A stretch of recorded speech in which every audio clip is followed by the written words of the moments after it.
Hi, I'm Austin, and these are my animals. And today's animal is Donna from Peter Cottontail, or Here Comes Peter Cottontail, as the full title is implied, but that is not written on the card back.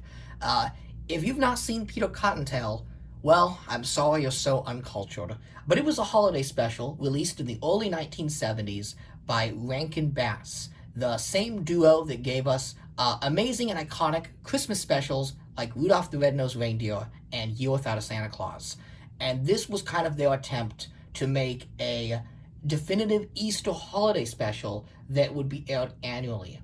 Now, because Easter is a religious holiday, and Rankin and Bass wanted to make a special that appealed to everyone, regardless of their religion, they gave us one of the most interesting TV specials ever made about Peter Cottontail, a rabbit that sleeps past Easter and must time travel back to his holiday to save it before the evil Iron Claw takes over Easter.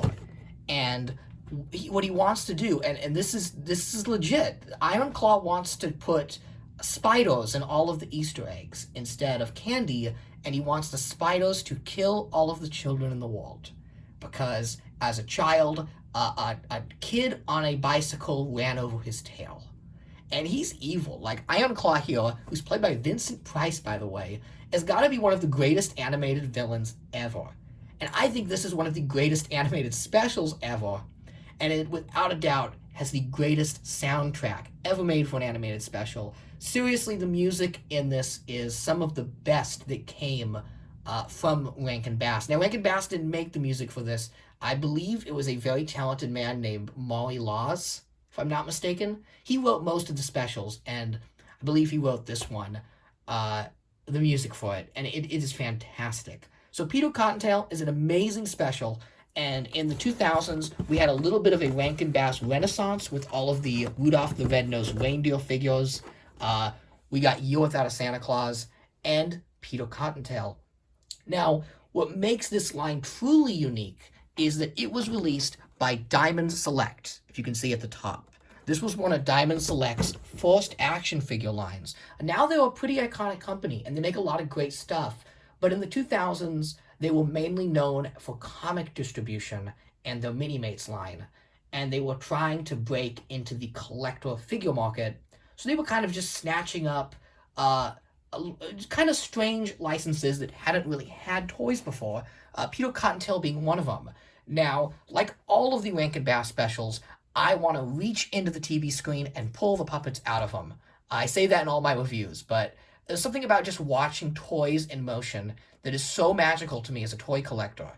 And I just love the designs, especially of Peter Cottontail. I think the bunnies and the little bunny spring village they have is absolutely amazing, how it was all put together and how real it all feels. Now, Diamond Select gave us 4 figures from the special. They gave us, from left to right, Irontail, the titular, Peter Cottontail, Donna, who we have here, and the narrator, Sassafras. Now, I'd argue that 3 out of these 4 are essential figures, Irontail, Peter, and Sassafras, who are in most of the special.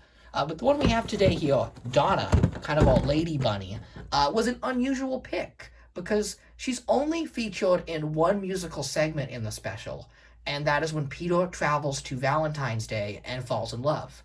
I mean, it makes sense, right? He goes throughout all the different holidays. If you haven't seen the special, he goes to Halloween and fights and befriends a witch. He goes to 4th of July and those of a big fireworks festival. And of course, Valentine's Day, he falls for this girl named Donna. So, it's interesting that they made her, given there are characters that appear in more of the special. Like, I think the witch actually has more screen time and dialogue than Donna. Because, you know, the witch knows Ironclaw. It's kind of set up that Ironclaw is actually a Halloween holiday character, which I love. Actually, come to think of it, so much of the Nightmare Before Christmas lore kind of comes from this holiday special, because you've got all these different holiday lands that kind of work together to make the holidays throughout the year. Anyways, that's enough rambling about the show. I really love Peter Cottontail, but I want to crack open this figure and take a look at it.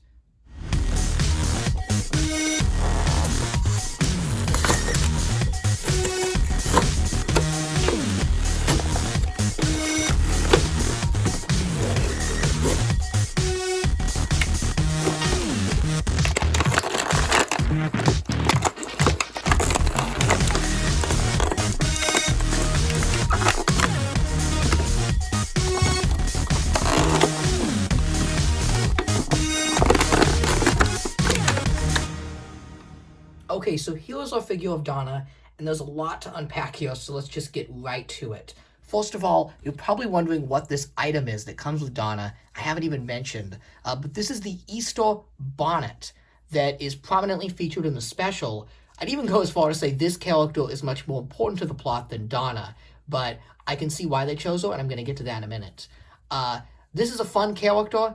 Basically, throughout the whole special, this Easter bonnet wants to be worn really badly. And at the end, when Peter finally makes it to Easter, he gives this hat to a nice lady. I guess on Easter, you wear your Easter bonnet. There's a lot of fun Easter traditions in this special that sadly have kind of gone by the wayside. So it's an interesting look to see what Easter was like in the 1970s. So that's a fun release. She's not posable. I mean, she's a hat. I guess it would have been cool if these arms were bendable, but that's fine. And then next we have Donna. And there's something I want to mention with this figure before I talk about the figure itself, and that's the Diamond Select company that made her. All the other Rankin Bass figures I have reviewed before have been made by a company called Playing Mantis. They kind of had the master license to these Christmas specials, and they made Santa Claus is Coming to Town, there you go, Rudolph, and they did Peanuts as well. But because the Rankin Bass company was defunct by the time these figures came out, the specials had been divided, and they did not have the license to produce Peter Cottontail figures. So Diamond Select just had the license for Peter Cottontail and Mad Monster Party, not any of the other Rankin Bass specials, none of the Christmas stuff, basically anything that wasn't Christmas. And what they brilliantly did was make these figures in scale with the Playing Mantis figures. These are by different companies, and yet they perfectly go next to each other. And then, to make this collection even more complete, I don't have them, but Palisades Toys, another toy company, got the license to Year Without a Santa Claus. The one that features the Snow Miser and the Heat Miser. And they made those figures in scale with these ones. So when you add it all together, I think it was like 5 different companies that produced all of these Rankin Bass figures, and they all made them compatible. Like a silent contract between them, they can all be displayed together.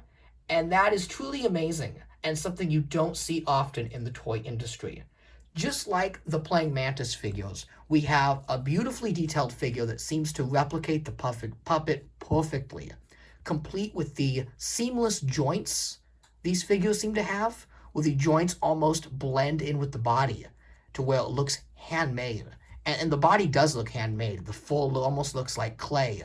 And we have mixed media, so the whiskers are kind of this translucent, soft plastic that gives them a more natural feel than being part of the sculpt. I know I've said that Donna is a rather obscure character, but she does feature a great musical segment, and I think all of the bunny designs in Peter Cottontail are amazing. I said that the bunny village is fantastic, and I would love to see all those characters made, but I understand that no one's really going to buy, background bunny number 6. So Donna was a great way of getting a female bunny out there, because there were a lot of other of the female bunnies in the special that looked like this, but this is the only one that is named and speaks. So it's a fun character choice that seems to flesh out the world of Peter Cottontail a lot more. Plus, it's an anthropomorphic bunny figure, and that just appeals to me. This is such a me action figure. Now, the joints don't feel as tight as the Playing Mantis releases. As a matter of fact, one of these legs, it kind of looks like it's going to fall off. I don't think it is. I'm just going to gently move it with my other hand. No, it's not going to fall off. It's just not, it has a little gap. It's not screwed in all the way. And I think that has to do with Diamond Select operating in a different market than Playing Mantis. The Playing Mantis figures, at the end of the day, they were children's toys sold at Toys R Us, so they had to withstand child play. These ones were specialty items. The only way to get the Peter Cottontail figures was to order them online in 2003 or to go to a comic shop. So they're a lot tougher to find than the Christmas figures. And they're a little more fragile, but again, compared to like a NECA or even some of Diamond Select's newer stuff, pretty sturdy. Like, I think she can withstand a little bit of play. Like, it's not gonna fall apart. But a really wonderful figure. A very 1970s rabbit design. I absolutely adore the Rankin Bass look. And I would buy just the background characters. Like I said, those bunnies. Another thing I love about this figure is, if you don't know, there was a Rankin Bass special in the 60s called The Ballad of Smokey the Bear. And it's honestly one of my favorite pieces of animation ever. It's basically a Smokey the Bear origin story with stop motion anthropomorphic animals. And the animal designs in that are just some of the most perfect designs ever. Sadly, that only ever had one toy, a singular Smokey the Bear figure, which I do own and I will review. But Donna here does look like one of the characters from that special as well. So just kind of a wonderful Rankin Bass design that would look good in any display. And again, I love collecting anthropomorphic figures. That's the point of this channel. And I love seeing a deep cut like this. This is, she's not as iconic as Lola Bunny, yet she has an action figure here that I think is much nicer than any of the Lola Bunny figures they've made. So I'm really happy to have her. Oh, and I didn't mention, she comes with her Valentine. Kind of I think it's a box of chocolates, but it's not really opened. One thing I love about this scene is that Peter Cottontail, he falls head over heels for this girl named Donna, right? And she is so out of his league. Because she goes like, oh, a Valentine, thank you. I'll go ahead and toss it with the others. And like she throws it into a giant pile of Valentines. And even in the song, she sings, you can have my heart for only one day, just one day. Like, Peter does not stand a chance with this lady. She's like a bunny 12 in the Easter Valley. It's not gonna work out. But he had fun on Valentine's Day and met a girl, and it's a wonderful scene. And a great special. If you haven't seen Peter Cottontail, please go watch it.